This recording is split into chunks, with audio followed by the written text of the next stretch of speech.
Right, yeah, so already mentioned Craig Smith. I am the author of the Car Hackers Handbook. My official title is the Research Director of Transportation Security at Rapid7. That means I do planes, trains, not just cars, but also maritime equipment, anything that kind of moves around and basically like giant IoT devices. I'm pretty much in charge of those things. In this particular talk is really more about hardware in general. I will have certain car references and whatnot through it. It's really to help you guys figure out how to go about hacking hardware stuff, how to be successful at it, how to make money doing it, how not to fail. And including a lot of stories where I have failed. And so we'll have those. So one of the problems we run into is how do we hack something that we really don't know much about? As a consultant, you tend to run into this a decent amount. Sometimes you put onto projects where maybe it's a new language you haven't looked at before. You have to do like a source code audit or something of that nature, but you haven't seen before, and you just have to boot up on that language real quick and then go about doing it. Consultants seem to be a little bit better at this, but one thing I noticed is when it switches over to hardware, there seems to be this kind of hindrance to kind of move forward. People don't seem that confident that they can do the hardware level stuff, and I really think you should take that on more. A lot of times I hear these buts. He's like, oh, like I could do hardware, but like, you know, I've never used this thing before, or like I don't know that industry. Maybe I don't know medical devices, or maybe I got asked to do like a locomotive on a train. I don't know how those work. Like, how am I going to start, even begin to hack a train? You know, and so you're thinking these things, and you know, sometimes you can have that unfortunate thing like, well, you know, why do I even have this opportunity? Like, why wouldn't you pick somebody else who probably already knows this stuff? Like, you know, we're going to hack a car, you know, why do you hack Craig do it or something? I mean, that's absolutely silly. If you get an opportunity to handle one of these things, you should do it, because all these buts, they're just total bullshit. These are things we tell ourselves. And it's not that they're unfounded things. They have some value to them. But the thing is, you guys are security professionals, and that's what you're bringing to the table, is that about security. You can apply that to really anything. These things, while they have some basis to them, these questions you have, you can address all these things so you can be successful in it. When I've seen failure from hardware scopes, when people are doing like a hardware engagement, it has almost always come down to just simple scoping.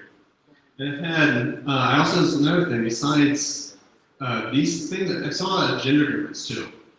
So with Rapid7, we tend to spend a decent amount of time, you know, trying to hire a diverse set of people, be it, you know, equal genders and everything else. And so we pay attention to a lot of the studies on this.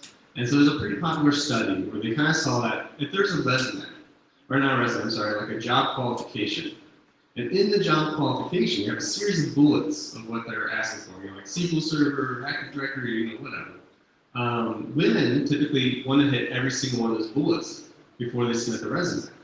Whereas a guy, on the other hand, will do about 60%. About 60% of the bullets will submit the resume. Well, that's not good for us, because we do want a diverse set, where we're finding we weren't getting as much applicants, and we have a lot of bullets there.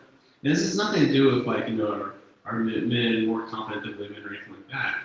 Typically what's happening is just women just want to waste anybody's time. They're just like, hey, well, I don't want to waste your time, I don't definitely want to waste my time. So I don't fit this one thing, I'm not going to do that.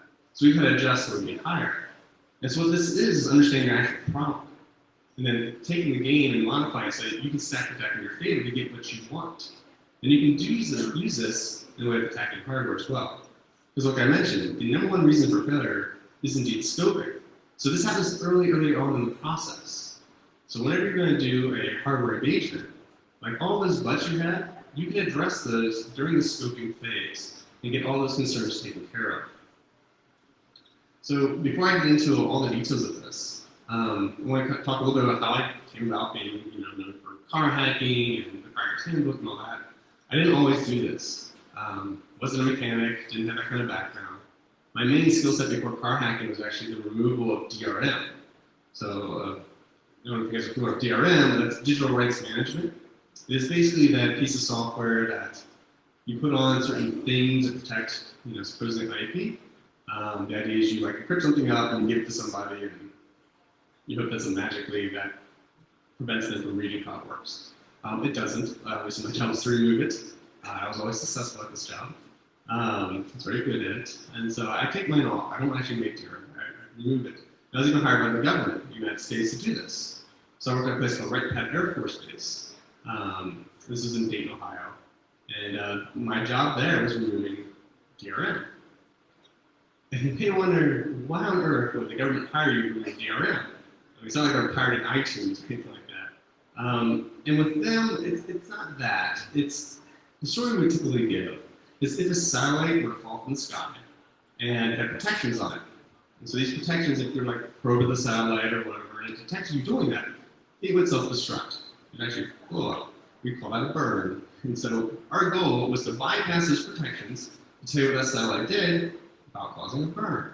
And again, we were successful with this. And this is with protections that blow up. And so I still see people, advertising like, oh, we can make this DRM and whatnot, protect all your privacy. And, it's not about privacy. It's not about keeping people from understanding how your software works. That never actually works. The government knew a little better about this, so I'll explain what the government was actually doing and how they treat this better than other people a little bit later on. But to get to my work, I lived in a place called Cincinnati. So Cincinnati was about a 2-hour drive to Dayton, Ohio, and I'm sure a lot of you are familiar with traffic here, so you understand what that's like. You're on these long commutes, and these commutes eat up a lot of gas, they eat up a lot of time. And so around 2008, I thought, like, hey, what I'm going to do is I'm going to switch over to a hybrid vehicle. And so I got a hybrid vehicle. This is the first one I had. This is actually for my car. It's a Honda Civic hybrid, and it had this double-dim display. That's the kind of the wider displays. And so this is the first time I was kind of driving and saw this display. I thought, wow, there's a full computer in my car. I hadn't really thought too much of it before then. PC boot up, and basically just did radio and maps. And one that's kind of cool and all. I guess back then, it's kind of useless. Yeah, you know where you're going. You're not going anywhere, sitting in traffic. So I felt like, oh, okay, well, what could this do better? And I said what I was going to do with this was I was going to make it play music videos. Not the most mature thing in the world to do, but it's, seemed like a good idea, it seemed fun. I decided to just go ahead and do this. And I didn't know anything about cars at the time. So this is all a big black box experiment for me. There's no documentation telling me how to hack my radio. I'm definitely not in the owner's manual. I'm modified to make it play music videos. So I started going through this process. And I was looking at the radio, and I saw it had a DVD player, a CD player on the top, and then a couple buttons and whatnot. And then after playing with it for a little bit more, there was a panel. This panel flipped down the bottom, and inside of that was a DVD. So I took the DVD out and took a look at it, popped in my computer, and it's a map update CD or DVD. And one thing I noticed is besides just data files for maps, it also had PE executables. It's like, oh, now we're getting somewhere. Okay, so we have executables. Now we're falling definitely into my wheelhouse. So I was like, all right, cool. So I see some executables, I see some data and whatnot. And so I think, okay, for the first project, what I'm going to do is I'm going to go after the boot thing. So that little horizon you saw with the plugging it and the sun coming over it, that's what I wanted to go after first. I want to change that. Does anybody hear another reason why I might change that? How many of these you've done? But typically, the reason why you go after that first is because in a hardware type of situation, people like in this company sell radios to different manufacturers. And so different manufacturers, they want to white label it. So they want to put their own brands on it, they want to put their own logos, they can match the color of the car or whatever they're doing.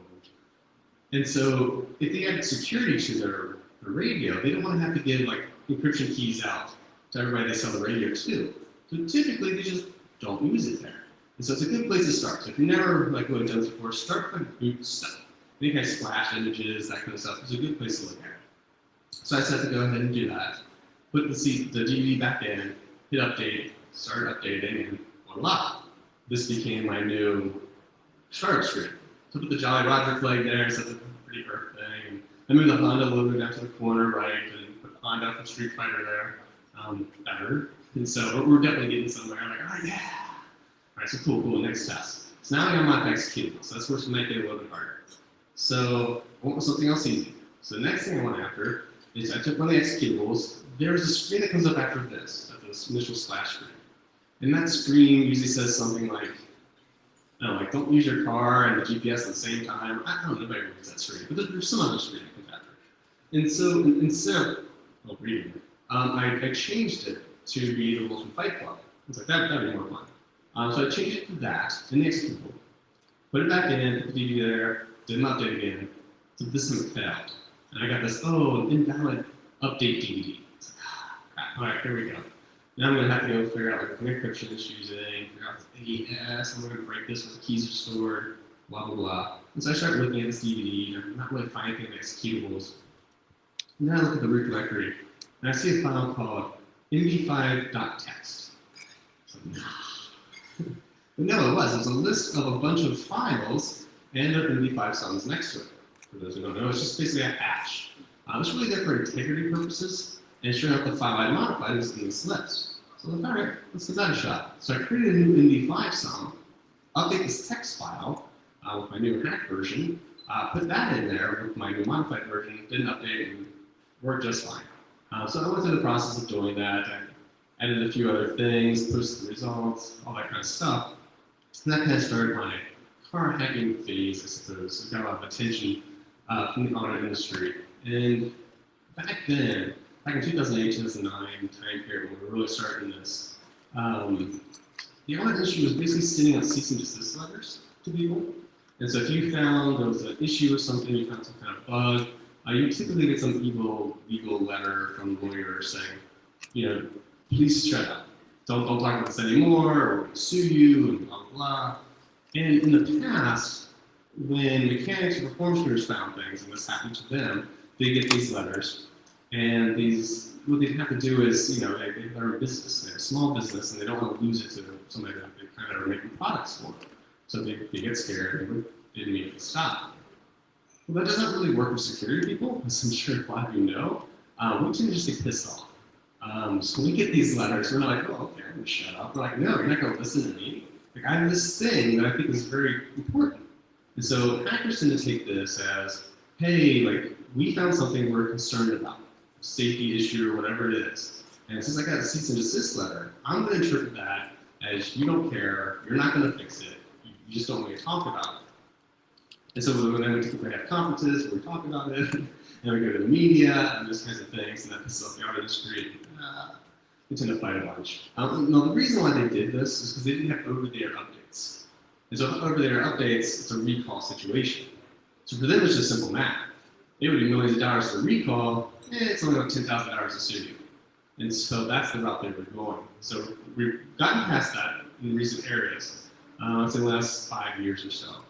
And some other things you need to understand about how the auto industry works is they're not like a software company, right? They're starting to be that way, but they definitely work back then. Typically when they have a new vehicle, it takes 5 years from that design before it actually rolls off the production floor. So like a car that comes out this year was actually designed 5 years ago. So if you think about that, like if you as a security person are like, hey, we're gonna build this car, it's gonna be super cool, we're gonna have a bunch of security, we're gonna use like SSL and encrypt everything, and it'll be cool, or signing that way. When your car came out this year, well, 5 years ago when you designed that, Heartbleed wasn't there yet. And now you're like, shit. Because now you have an over-the-air update system. And so now you're looking at a recall. So even though you did everything right, now you're stuck with this bug. And on top of it, a car manufacturer usually has to run for about 11 and a half years. So from the time they design it to the time they stop supporting it, 16 and a half years. It's a long time for a company to support a product. See, when operating systems don't support that long. And so, we're starting to move towards over the air because they absolutely need that, because they cannot fix these problems. There's no way they can have a problem that can go unchecked for 16 and a half years. That's the thing that you need to understand when you're dealing with some of these more legacy companies, is they can't just roll out a patch request. So you do have to have some back and forth. So if you do have a bug, fix it by tomorrow, or else, obviously not that. But there's a middle ground that we obviously aren't going to wait 16 and a half years either. And to make things a little bit worse, so the OEMs are getting the message. The OEMs are staffing up, they get security people. The problem is their cars, they don't really make cars, they assemble cars. So all of the parts are made by other people. So these other people, these other companies make all these other parts, are called tier suppliers. And so they're all different groups of people. Some are small, some are large, some have security departments, a lot don't. And so that's where these bugs are actually going to be found in. And so building up these processes and these communications to these tier suppliers are very time consuming, very hard, very much a news to a lot of these tier people. They have to do this now. So it's another challenge we have when we're finding bugs with the auto industry. Which leads me to my first fail. So one of the engagements I've had is I had to, what's the word? It's like I can't remember the name of it, but there's this device that came out. It's like basically a firewall for a car, a new prototype device. Had like 8 CAN bus networks. For those who don't know, CAN bus is just a vehicle network. And so it came to me, it came in a box, and I was like, all right, cool. And this was literally a black box. This box came out, had no documentation, an actual black box with just some ports. I was like, oh, okay, cool. I knew basically what I was supposed to do. So I figured out where the power was, get some power, start probing around, because CAN bus is a unique kind of frequency. It's a voltage, it's 2.5 volts, which is very odd. So you can find it. So I was probing, didn't see any. I think this was like 6 to 8 networks, not something large. I couldn't find one CAN bus. I'm like, that's weird. So that opened it up with the circuit board, traced along the wire. So I'm like, okay, here we go. Here's some CAN transceivers, trace them back. It's definitely supposed to be these, but probed them, no power. It's like, okay, cool. All right, so I went back to them and said, hey, I'm not getting this. I'm not seeing any of these networks. I can't do any security testing without it, blah, blah. Like, okay, we'll talk to our tier supplier. We talked to them. Went back and forth for a couple of days. They finally gave up and said, okay, we'll give you plug information. So they gave me the plug information. There's already whatever, reverse engineered. It's fine. So I'm like, okay, well, that's not it. Is it like a startup sequence or something? And they had another thing too. It's kind of funny. They had this processor on it. And this processor was an unreleased processor. And so I asked for a data sheet for this processor. So they're coming to me when you're tracing out lines. And they're like, oh no, that's unreleased. We can't give you that. That requires like an NDA. I was like, oh, okay, cool. So I called the chip manufacturer. I said, hey, I'm really looking forward to like buying one of these products. I'm like, can I get an NDA on that chip? And they're like, oh yeah, sure, no problem. And so I got that, got the data sheet. Yeah, good job. That took like 4 hours, thanks. So anyway, I got that, but this still wasn't working. And so after some more back and forth, this has been over the course of a week. Turns out they didn't see any firmware because they weren't done with it. So I was like, okay, so this has nothing on it. This is just a dead board. I'm like, oh yeah, we're not done. It's a prototype. I was like, well, what the hell am I supposed to do with this? I'm like, well, I don't know, just do what you can. It's like, okay. So those who don't deal with circuit boards, it's basically like getting a server in with like no hard drives. Like, oh, find the security vulnerabilities. It's like whatever. It's like, well, if you install something maybe here, it was useless, but that did teach me that in my scoping document, I have to say the product has to work if you're going to send it to me. I didn't think I'd have to do that, but in hardware you do. So that was my first lesson. Also, you're only dealing with prototypes. That's very, very common, especially in the car industry. They don't want you to look at cars on the road today. The reason being is they're not going to pay you for you to find a bug that they're going to have to do a recall on and then have a stock value hit on. Because then the security manager's going to be like, oh, sorry, boss, I just spent a bunch of money. It costs a bunch of money. So you don't get those cars. They want to do prototypes, which is fine. It's something to be aware of. The issue that tends to come up right away is they want to do a prototype car, which sounds awesome, but it's not. Prototype cars are pretty much just hobbled together like old cars with some new car tech. They barely work half the time. They usually have 4 of them. So when you do get one of these goofy cars, like in your driveway or somewhere, at that point, they're like, oh, well, this one we're working with, we need to use it for a showroom floor in like 2 weeks or something, so you can't take it apart. Don't damage it in any way, shape, or form. Oh, we have no documentation. And so, like, this is awful. You don't want to be in that situation. And it almost always happens if you agree to the car. What you can do, though, is you can push back and say, I don't want a whole car. Let's find out, like, what the security pieces you are concerned about, and we'll do a test bench. And a test bench is just those components brought outside the car in a functioning state that you can do testing on. Because the rest of the car is mostly signals and communication you just don't need. So the first part of your day is just removing those electric noises and whatnot from your thing. So you want a test bench. And they do have them, you can get them. It does take some back and forth sometimes to work that out. So that's one of the things you need to do is limit your scope to just the security piece. And if they come back saying, well, we don't know what the most critical thing is, and say, okay, that's fine. Let's do a threat model. Figure out, I'll work with you on that.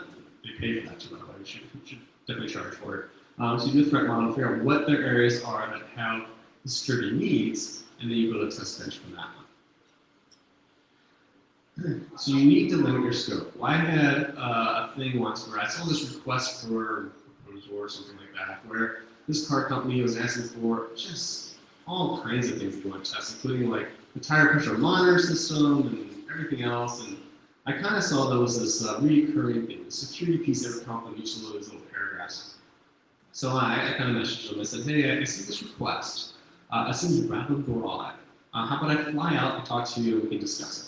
So I flew out, I talked to him, like, hey, so after some back and forth, we're like, it turns out like this is a new security piece that we're including, it's kind of the bottleneck, it kind of verifies everything, like, hey, why don't we just do that?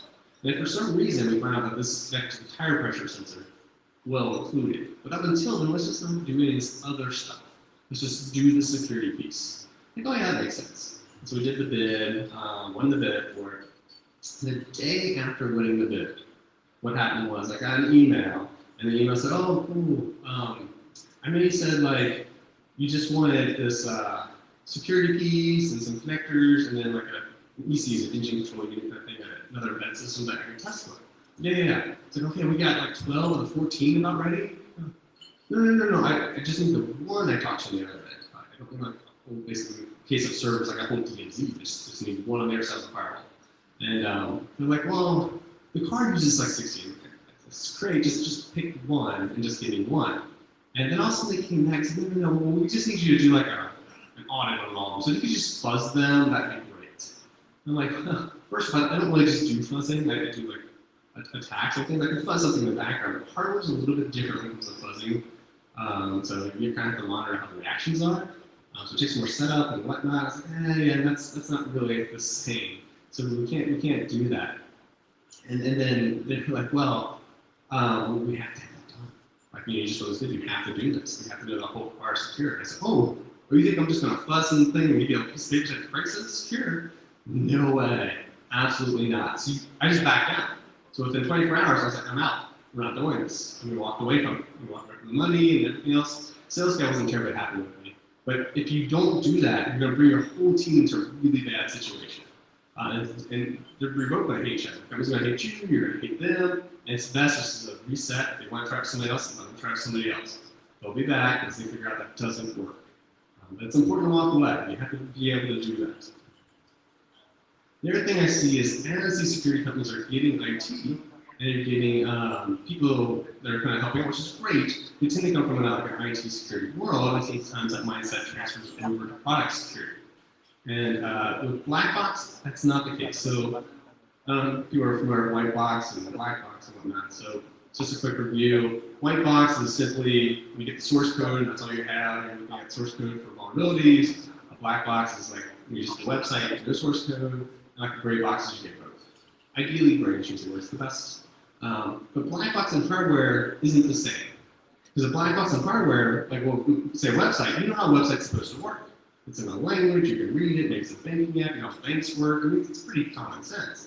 But a piece of hardware, it's just a box, right? So if you got a black box with no documentation like the one I mentioned, then what you're actually paying me to do is tell you how your product works.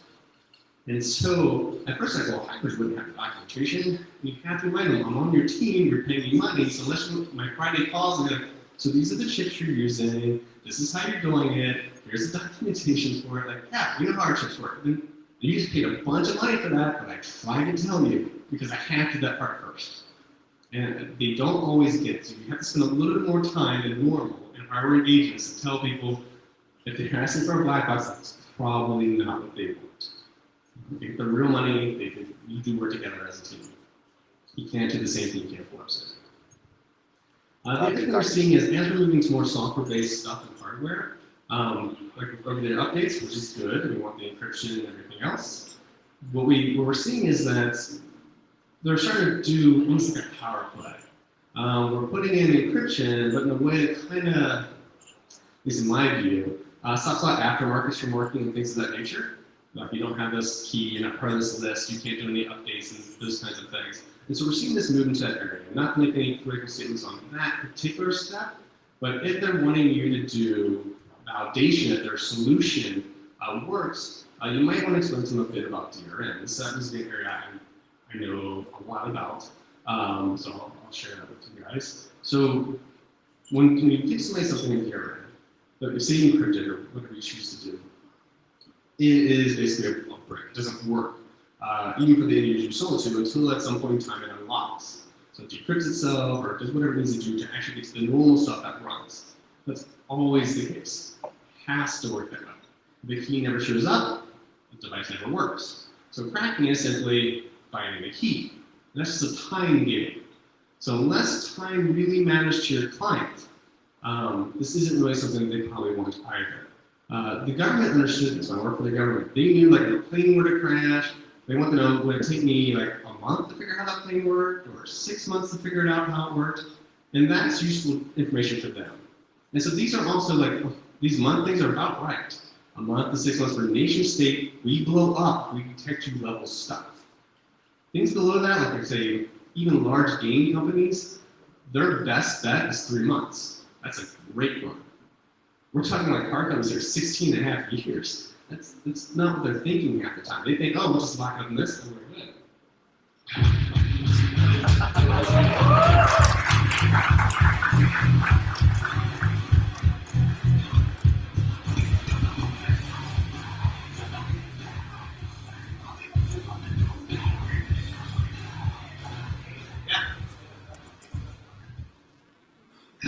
Excellent.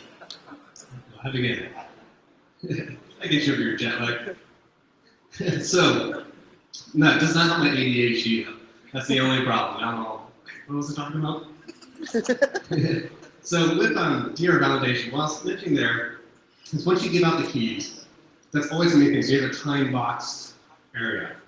And so with really like, say you spend millions of dollars on your protection, you get about maybe a month if you're lucky.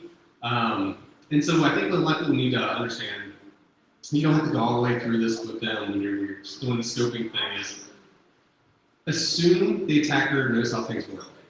Assume they have your source code, due to a leak, due to just reverse engineering, due to whatever, due to breaking.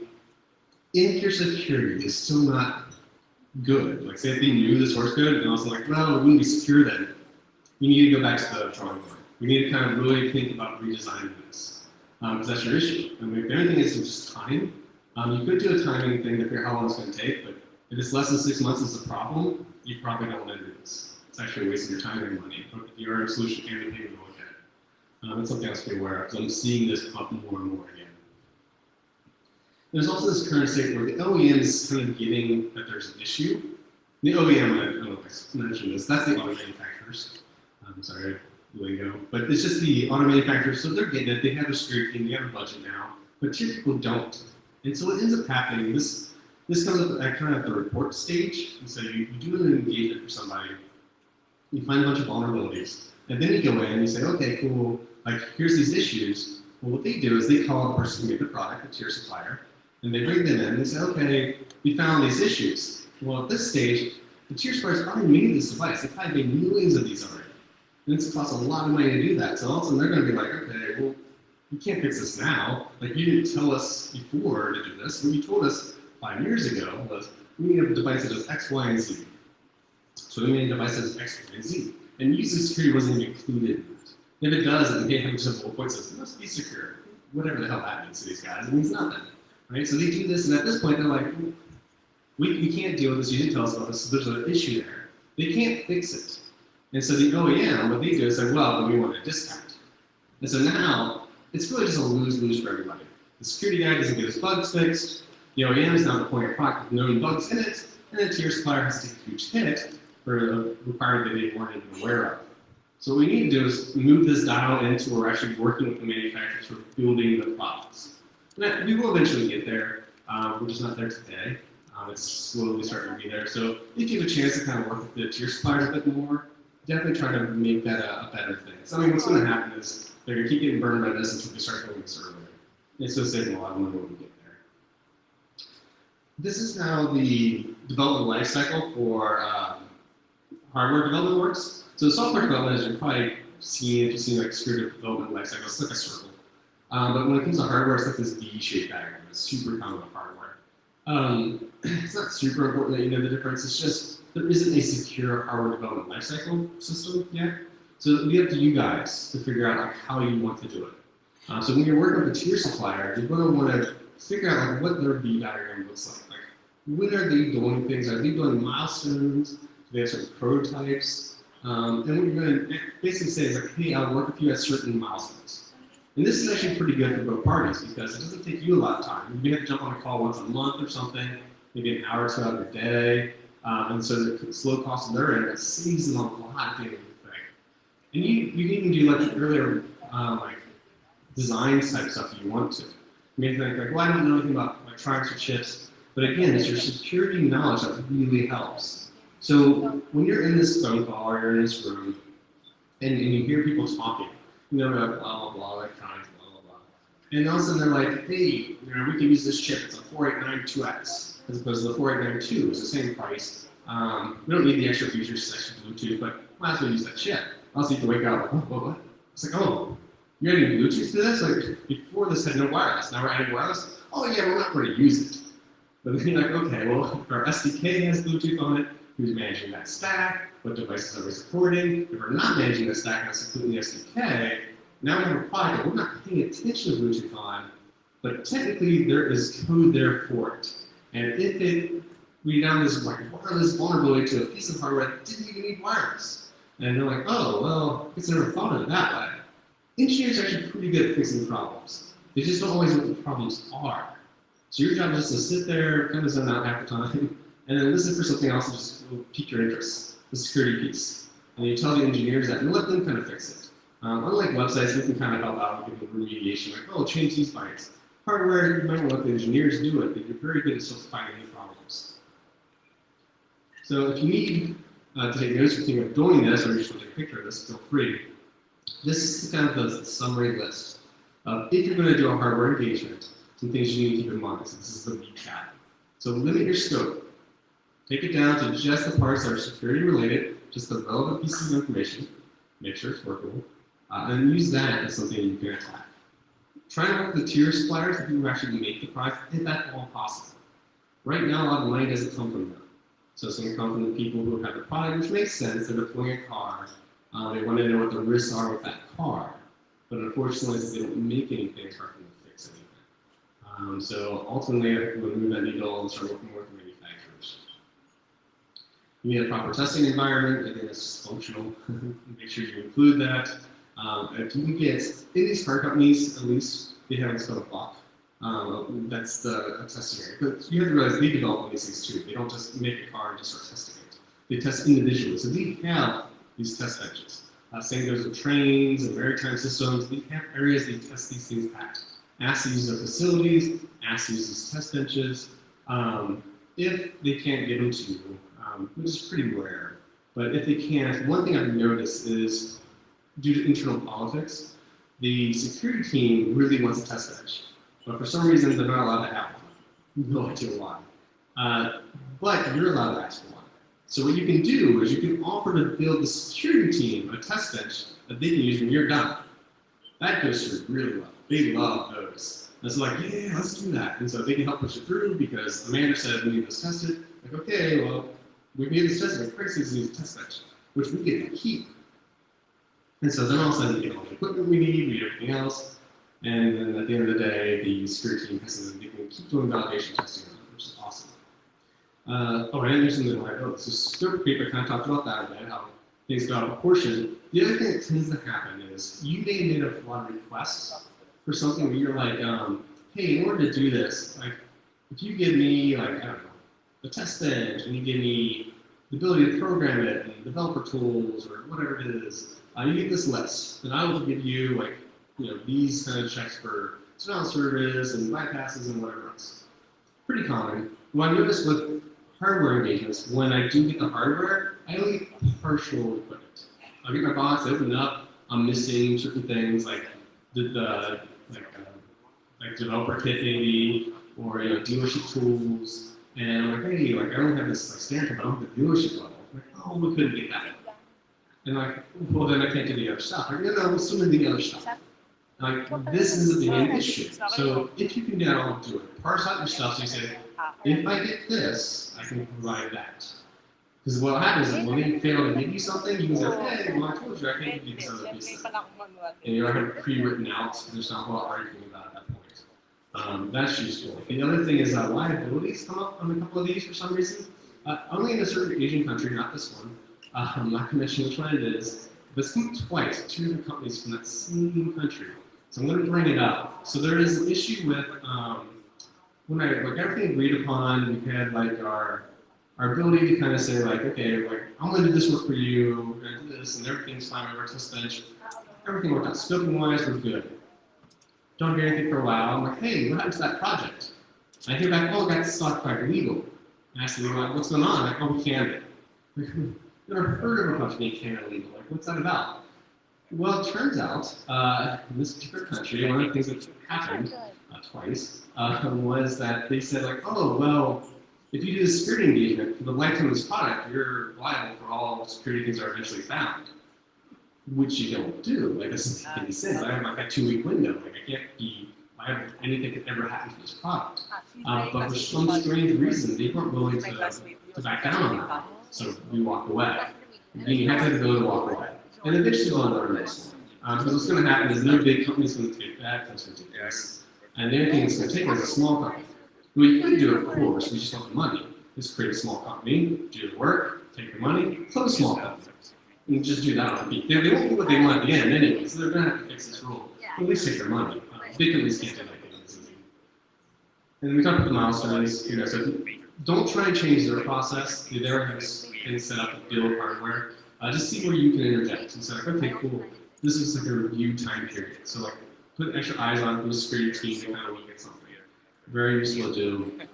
And remember that black boxing is not reverse engineering, or I'm sorry, is reverse engineering, that's all it is. So if they're asking for black box, they're really just telling you, I'll pay you tell me how my product works. If they want to do that, you can take the money if you want. But it is the end of the day what happens. And typically they give it out.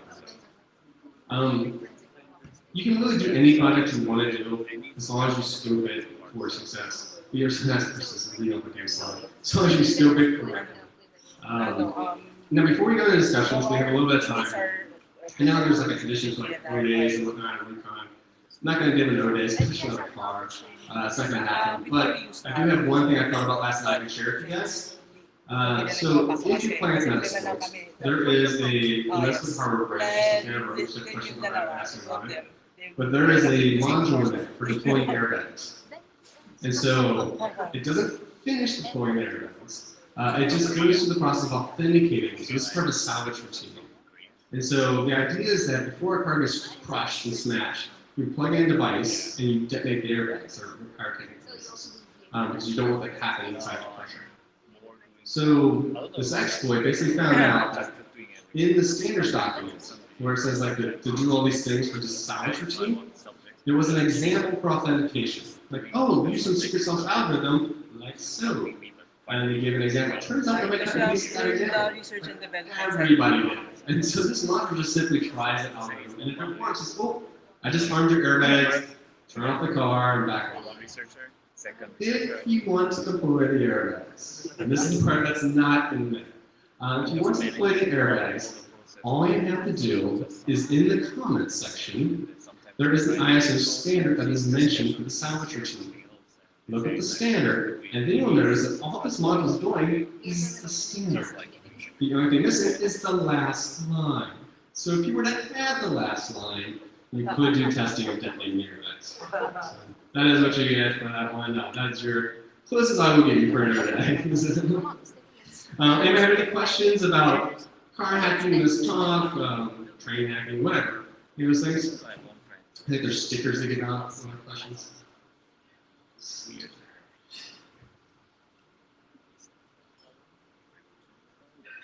No? Okay, well, thank you guys for your time on it.